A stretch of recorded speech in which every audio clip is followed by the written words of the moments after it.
Hello all you lovely little pixels. Blue here with a tutorial on how to paint my take on the Synthwave tyranids. Today we're going to be painting a zoanthrope, which I've got built and primed up here. And we're going to be going through each step of the process and each color that I wind up using. And ultimately what we're going to be looking at is for a result like this.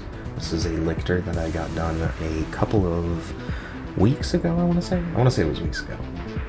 Yeah, I think it was a couple of weeks ago. I don't know. What is time? Let's go ahead and get right into this. I want to start by saying that I started by priming this with just a semi-gloss black. We only need a couple of brushes for this as well. So this is a makeup brush, and I love using makeup brushes for doing dry brushing. They work really well. They give you a nice good consistency. So this is how I do all of my underpainting. I start with the Pro Acryl Bold Titanium White. I go to Pro Acryl Bright Ivory, and then I finish it off with Pale Yellow.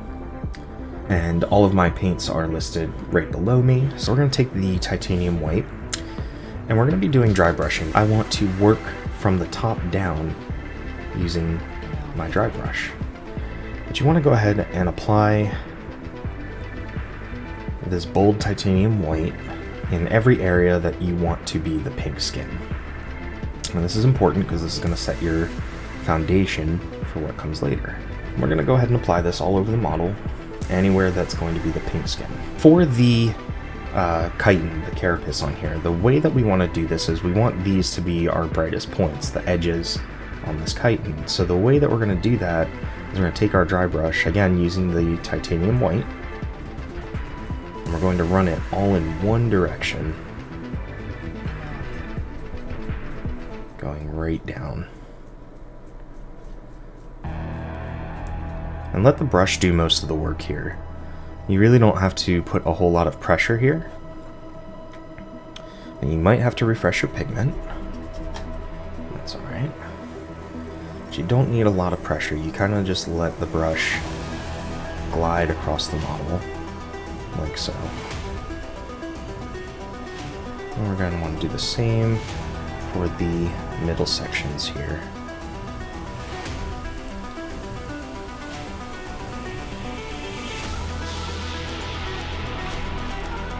And so you can see how this is starting to pick out all of the necessary bits that you're going to need for your highlighting.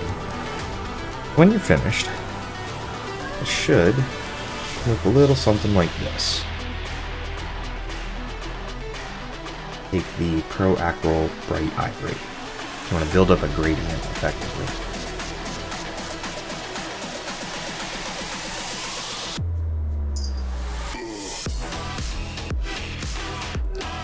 Alright, so next we're going to take the Pro Acryl Pale Yellow, and this is going to be our final bit of underpainting that we're going to do. We're going to take the Pale Yellow, we're going to apply this all over the model.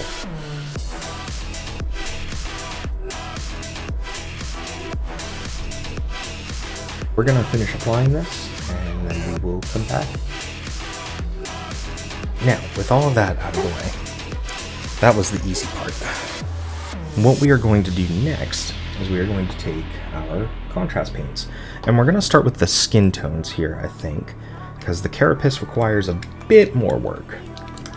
But we're going to start with Citadel Contrast Volupus Pink. This is what I've been using for all of my pink on the tyranids. And what we're going to do is we're going to apply this to every area on the skin that we want to be pink.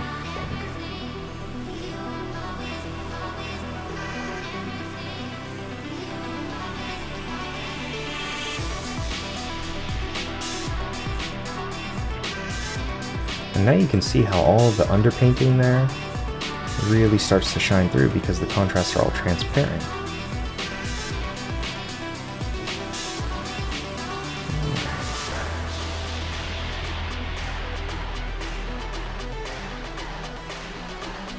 See how the pink picks up on all of that underpainting there? And it just does all of your highlighting for you. It makes it nice and easy. Hardly even have to work for it. Now that that's done, you can see our end result here. You can start applying edge highlights with some fulgrim pink, which is what we are going to do now. We're just going to do some light edge highlighting, nothing too crazy, I hope.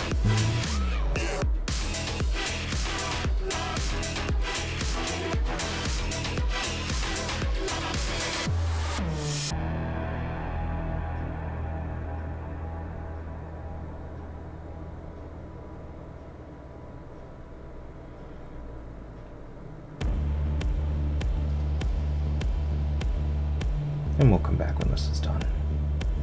Now that we've applied the fulgrim pink, you can see things are starting to take shape a bit here.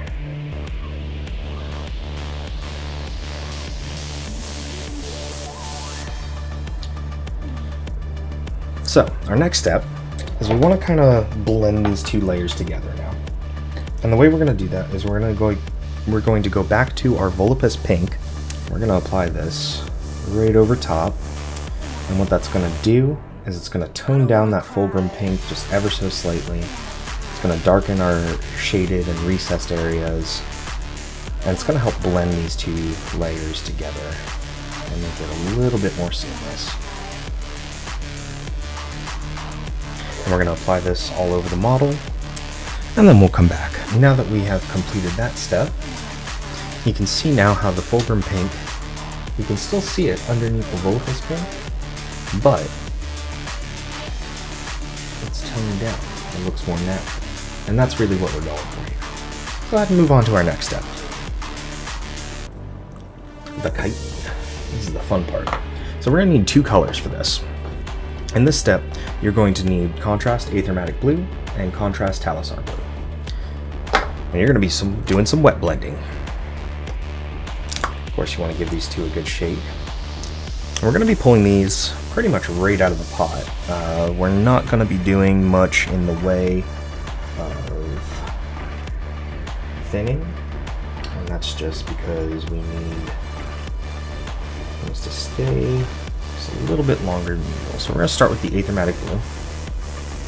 And the Aethermatic Blue is going to go along the brightest parts of the carapace. Now, you do want to watch yourself here, because you need to blend these before they dry. So you want to work on one section at a time. So like, for example, I'm going to start here on the head carapace, and I'm just going to work within that section of the head. Nothing more, nothing less. I'm going to apply this all throughout the area. Then I'm going to come in with some Talisar Blue, and I don't need a whole lot of this. And this is going to go more towards the center. And where the two meet, you want to start doing these almost circular motions to help blend them together. And this is going to create a nice, rich hue and gradient that follows along with your underpainting.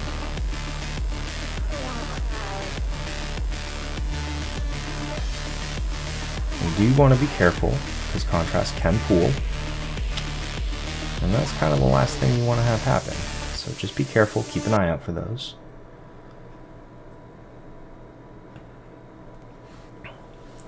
And you can see that's how we get that look for the chitin. And we're going to do this across all of these pieces, and we will come back when we're done. Now that that's done, what we're going to do is we're going to sit and we're going to let that dry for a little bit. What I want to do next is I want to start applying some neon colors here. And I think what I want to do is I want to just do these claws for now. So I'm going to take some Vallejo Fluoro Green. The cool thing is about these fluorescent paints is that they are mildly transparent. So all that underpainting that we've done is really going to show through, which is pretty neat. We're going to apply two very thin coats of Duncan to every part that we want to be this neon green, which in this case, it's going to be these little stabby claws that we got.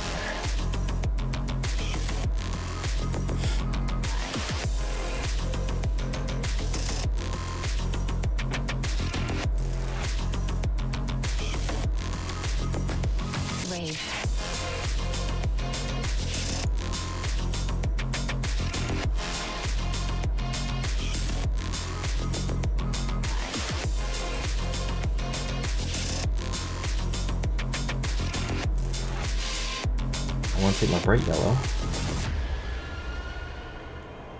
I'll run that just along the edges.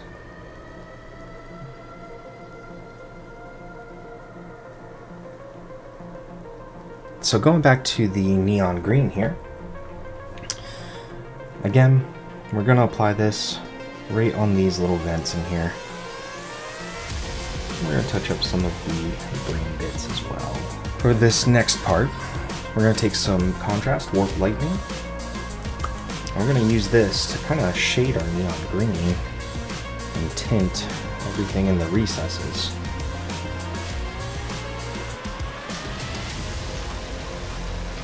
Just like so.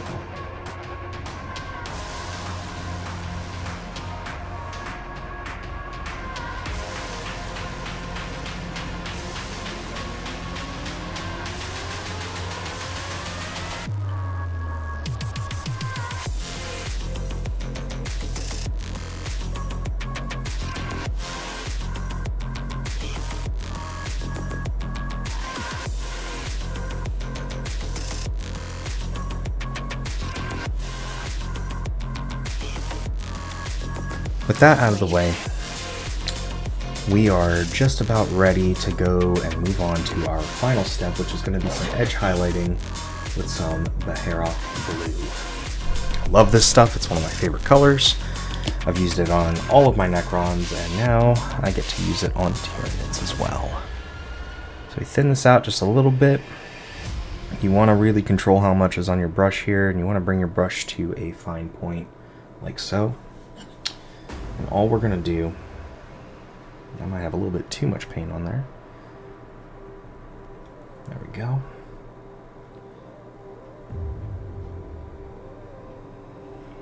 I'm just going to very gently create these highlights here.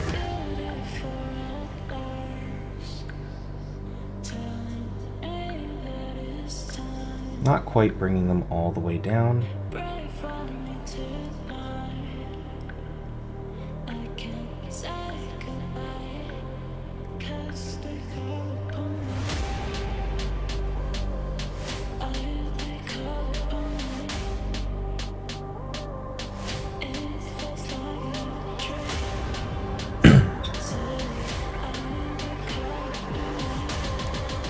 You can see now how that highlight really pops. Alright guys, and with that, we have our finished project. Now, I am planning on doing a video tutorial on how I do these bases here, so stay tuned for that. But in the meantime guys, thank you so much for hanging out with me today and painting this little zoanthrope. I've got a couple more that I'm going to need to finish up, but I'm really happy with how this turned out, and let me know what you guys think in the comments below. So I stream every Thursday, starting at 4:30 Eastern. You can check it out at twitch.tv/iKelosMiniPainter. You can also check me out on Instagram at iKelosMiniPainter. Basically everything in my tags is iKelosMiniPainter. Thank you guys so much for watching and hanging out today. I really, really do appreciate it. I hope you guys had a great time learning how to paint these Synthwave Tyranids. I know I'm having a blast painting them, but I hope to see you guys all in the next video. Be sure to leave a like, follow, subscribe, comment, you know, the whole nine. But I appreciate y'all, and I hope you guys have an awesome day. See you next time.